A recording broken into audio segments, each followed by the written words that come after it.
Welcome back, everyone, to Fatness to Fitness. I deleted 2 recordings prior to this recording, so I'm going to try again. I have many thoughts. I'm trying to connect the worlds that I am bringing to my YouTube channels. Since it's so small and young, I can, kind of create anything from it. But I'm trying to find a happy balance between the bodybuilding health advice and fitness advice and like physical advice and the emotional health and emotional fitness advice. So I wanted to talk a little bit about I'll start with this quote. Until you make your unconscious conscious, it will direct your life and you will call it fate or destiny. So until you make the unconscious conscious, it will direct your life and you will call it fate, or what I call destiny.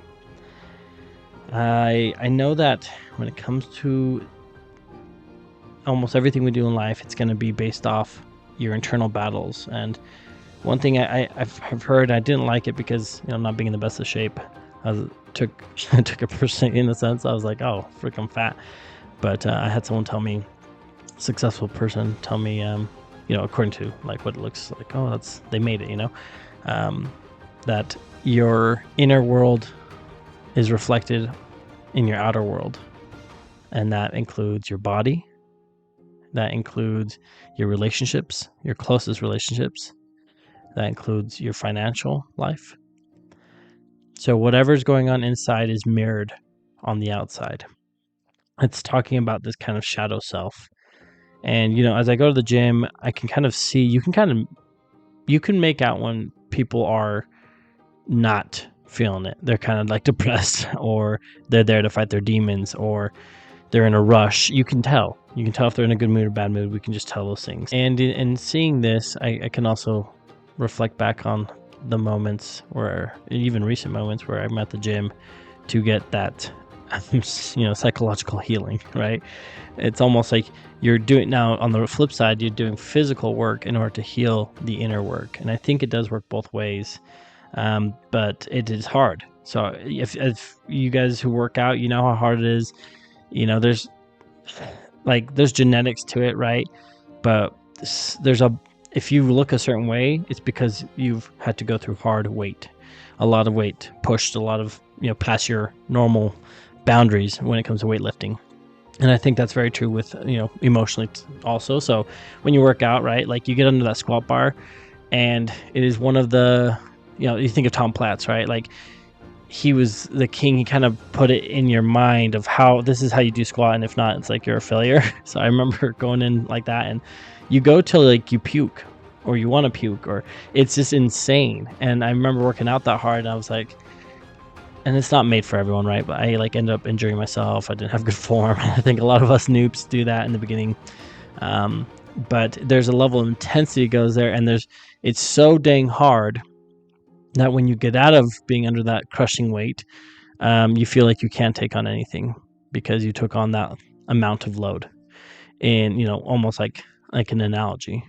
Now you can do that in your emotional or mental world.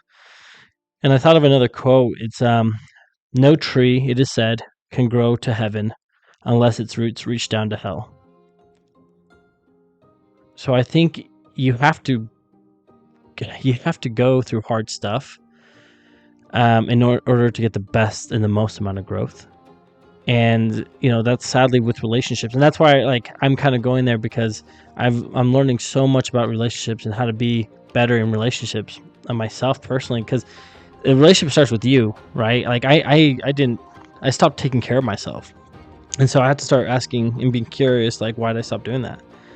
And really dig there, because there's a reason why I stopped caring about myself, and there's reasons why you stop caring about yourselves.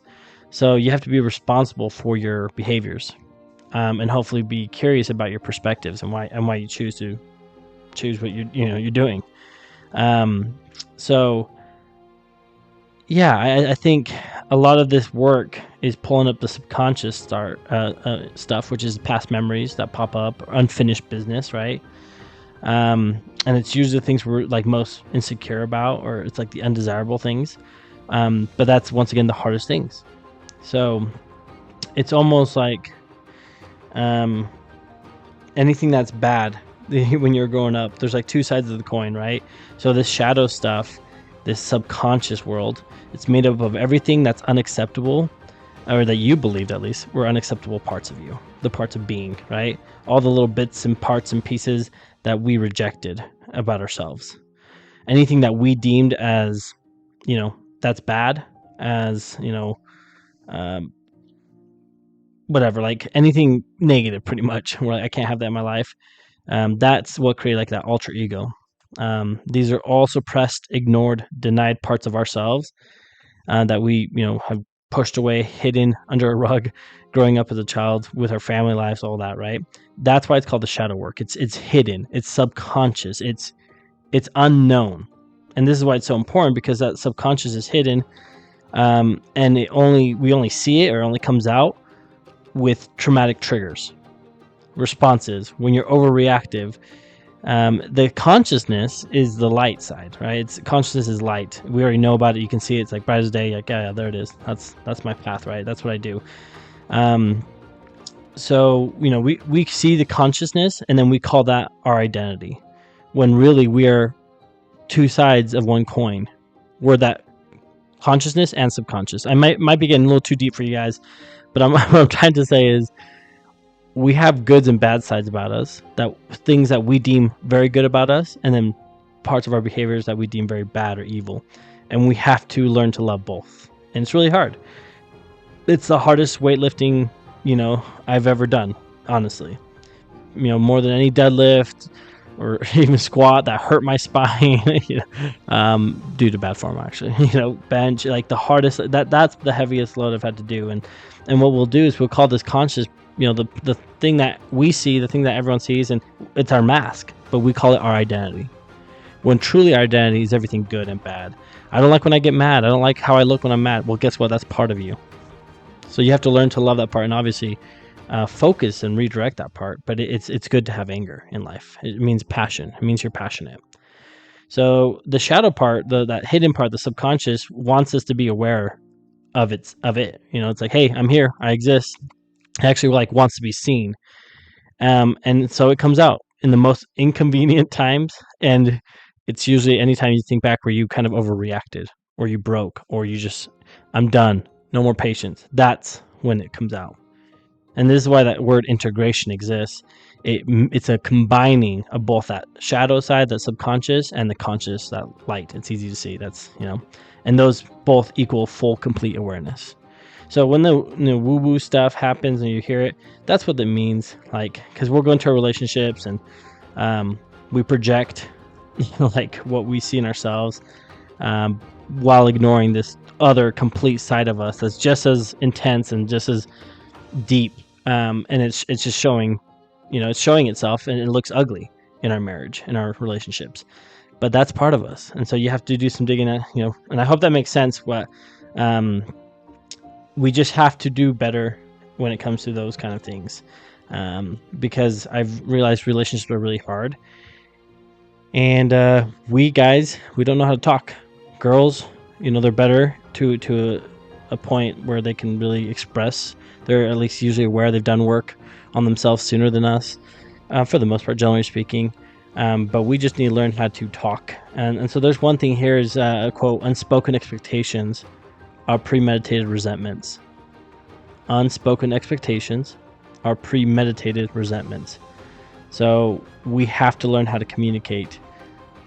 And there's a difference in communication. Men are really good at what's called explaining.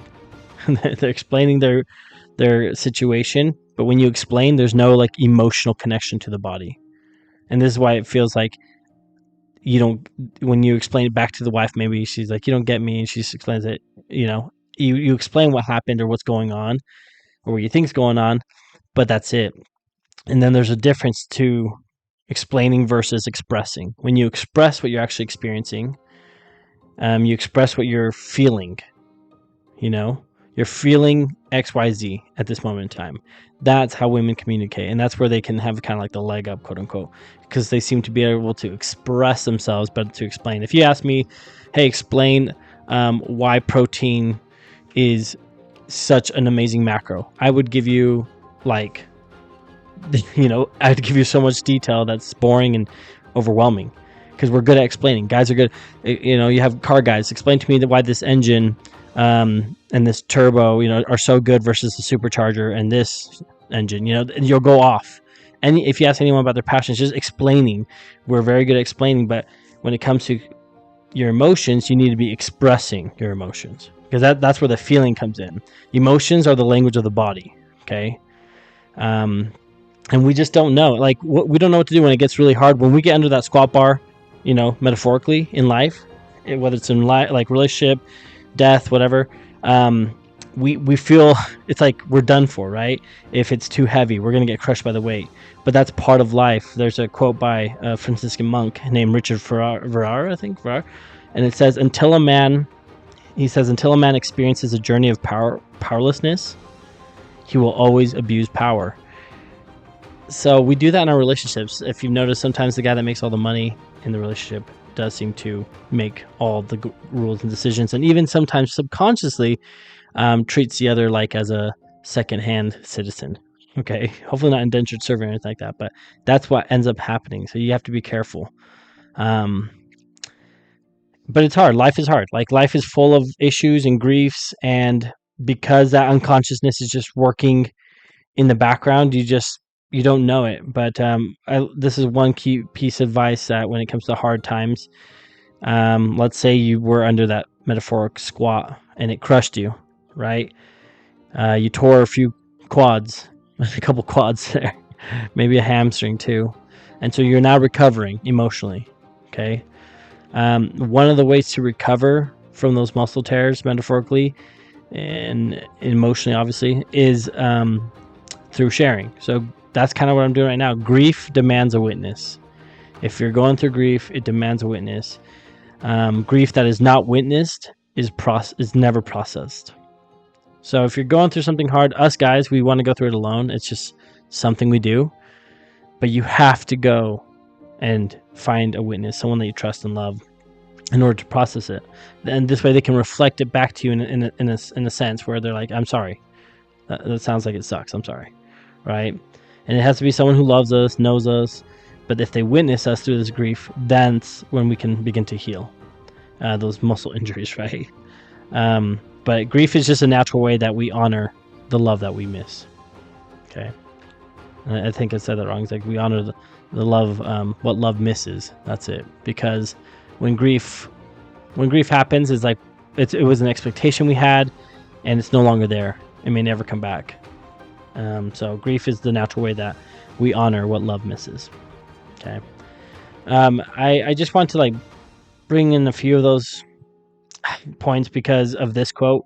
Knowing your own darkness. Okay. This is a quote. Knowing your own darkness is the best method for dealing with darknesses of other people. Unless you know your own crap, your shadow side, you're not going to be able to help others in theirs. And guess what? If you have kids, they have that shadow side too, right? If your partner, same thing. So I hope that it's kind of like a weird setting. Video, but I want to just bring up that part of analogy with working out. That as I go through my stuff, I've been seeing a therapist for some time now, and my therapist told me, he's like, quit trying to run, because I quote unquote want to get better soon as I can. And my therapist is like, have you ever torn a muscle in your legs and then tried to complete a triathlon? I'm like, no. He's like, well, you're trying to do that. You have torn calf, torn hamstring, torn quad, and you're still trying to complete that triathlon, like in a world record time or in a PR time for yourself. And I think we do that in life because the hustle culture, because we're taught that way, because if you're not a man, like all this stuff, right? You're a pussy if not. But you have to take the time to heal that muscle. There's that recovery, that PT time, the time where you can actually work it out very slightly in degrees and it heals. But if you just try to keep sprinting and go about your lives, it's going to catch up to you eventually. And something I heard by another therapist is just, eventually your life pulls an e-brake on you, and or your organs start shutting down. Like one at a time. You get fat, you get ulcers, you get autoimmune diseases. Your body will push out so much stress and cortisol. You'll get visceral fat, but you'll actually start getting sick because it's trying to stop you. It's trying to say, quit trying to run this triathlon when you're not even healed yet. And a lot of people sadly get this in their 30s and 40s when like their body has finally had enough and they're like, I'm just falling apart. Yeah, that's when you got to start going and doing some deep work. Hopefully before then. But we, as guys, I know for sure, generally speaking, we wait until we start falling apart. And once the pain gets to a certain point, then we go seek help. By then, we're limping. We have broken, we torn our bicep, chest, pecs. We're all messed up, broken spine, wheelchair ourselves in. We're like, all right, I think I'm ready. So I hope you guys can take that and start working on the subconscious. It is super huge to kind of do some digging on your past because a lot of things we do is based off our past. We just, the mind is fragile, right?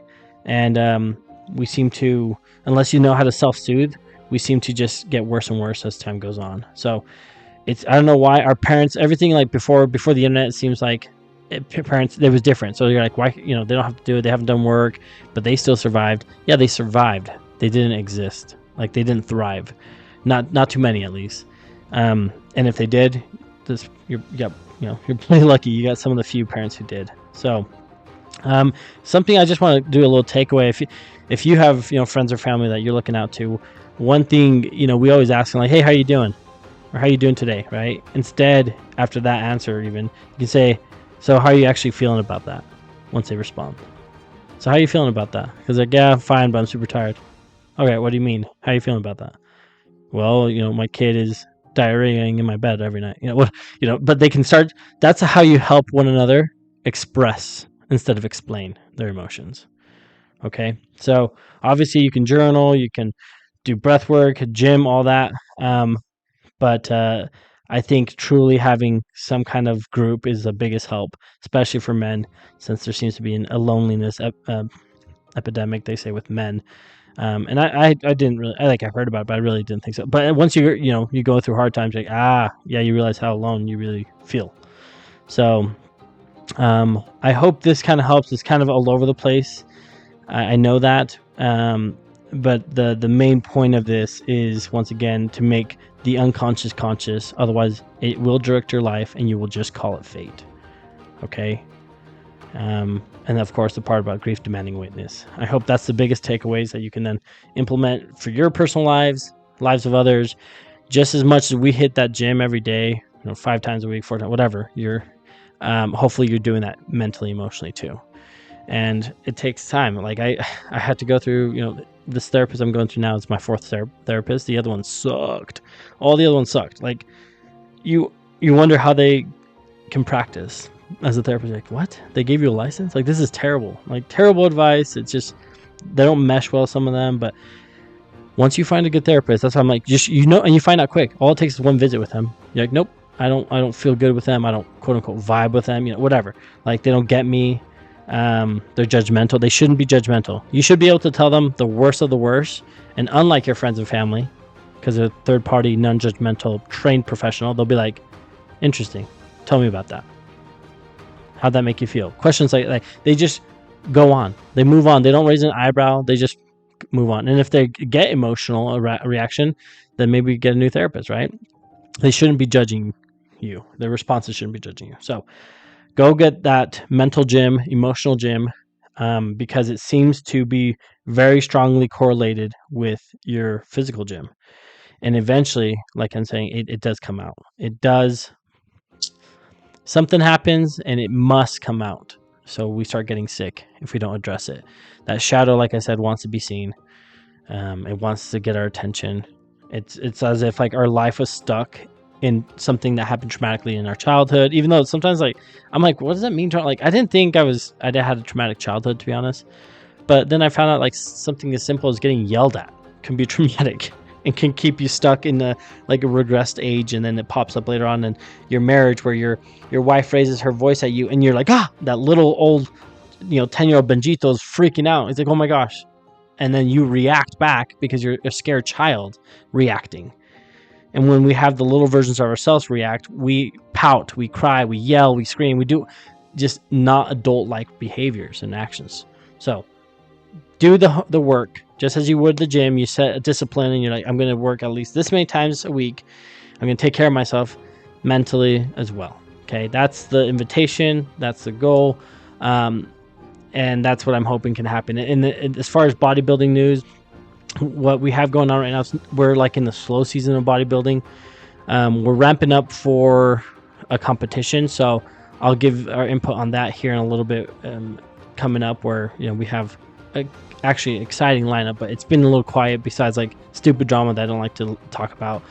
There's another fight with another bodybuilder and another gym owner. It's just crazy. I'm like, stop with the fights, come on. I don't know, maybe it's entertaining to you guys. Let me know in the comments, but I try to stay away from that unless, I don't know, it's kind of interesting, or I'm actually generally curious. Like the guy in Iran, I had a video about that because I was like, what happened here? But besides that, once I find out, like, if they have more information, then I want to like dig, or it has something else to pique my interest, because I only make videos on things that kind of interest me. And who knows, the fight with the Patrick guy, the bodybuilder, might interest me later. Right now I'm like, there's not enough information, so I'm not interested. And I don't want to just say crap and it's not true. So that's my thoughts. That's my video. I hope you guys have enjoyed a little bit of Psycho Talk 101 with, of course, physical talk. I want to give a shout out to Zacharias Heckert, the voice of God, aka the voice of Lord King. Roid Rage. Just real quick. Roid Rage. Look, you are not going to roid rage if you did get on TRT even. All right, this is just testosterone replacement therapy. This is not like steroid stack. Like, I'm going to take Anavar, Primobolan, Winstrol, and testosterone, and Tren. No, this is just TRT. It amplifies everything you are naturally. Okay, TRT is trying to get you to normal levels first off, but you do kind of have a synthetic. It's usually a little bit more. You have the spikes, the peaks, and the valleys. So you inject, you get a peak of testosterone. And so it amplifies anything you are. So if you are already a douchebag and you get in fights, confrontations, you're kind of agitated already. Like for me, I'm not an angry guy at all. Like, you have to push hard to get me to like react, unless I'm driving in Utah.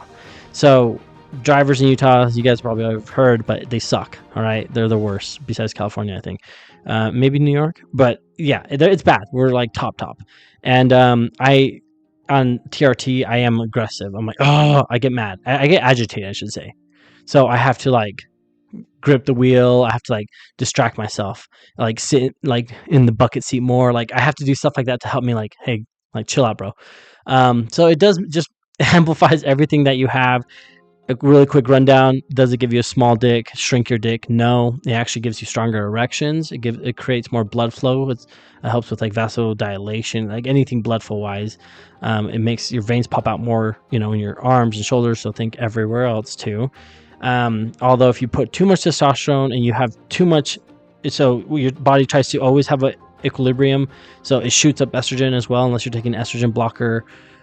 This is kind of going deep in it, right? So let's say you don't take an estrogen blocker or an AI, anything like that. That's like, I won't go into, that's a whole bodybuilding time. If you want me to, I can later. I can talk about AIs and aromatase inhibitors is what they stand for, things like that. But your estrogen will go high. So sometimes you do have to be careful, because your penis will get what's called whiskey dick, Deca dick. There's other names for it. Deca is a steroid that gives you a soft dick. So you'll get chody. And I call it the fat slug, because it's like full of blood, but it's not erect. And that's just like too much estrogen in your body. And not, even though testosterone's high, but your estrogen is too high, so it just becomes flimsy. So you got to be careful. You get it too if you're an alcoholic and you drink too much, it won't perform. You can get that too if you do too much, like cocaine even. In the beginning, it'll be really good, but if you do too much, it goes down. So like, testosterone's kind of iffy. It can give you back acne, it can give you acne. There was someone posting earlier, and they like did a 1-year transformation. It's a pretty crazy transformation. And the guy's like, dude, how'd you do this now? Are you natural? And if not, like, what's your stack? And I commented in there for him, like, bro, he's not going to tell you his stack because everyone's absolutely different. A, and then B, like you can tell it's steroid because the amount of back knee he has now. And the owner, whatever, the guy that did the transformation himself, he's like, yeah, it's true. He's like, it's absolutely true. He's like, and I'm not going to tell you my stack like that guy said because everyone's different. So I'm just saying there's like telltale signs of someone with steroids. One of them can be roid rage, but they have to be a douchebag already. So if they're already an agitated kind of person, guess what? They're going to be an agitated person. You take their quote unquote their weights at the gym, they're going to let you know. And they're probably just roid raging. But it doesn't happen to everyone. Most people are super chill as it is, and they take steroids, and they're just more driven, but they're chill. They're more fierce in their workout, but they're chill. So just keep that in mind. It will make you hornier, that's for sure.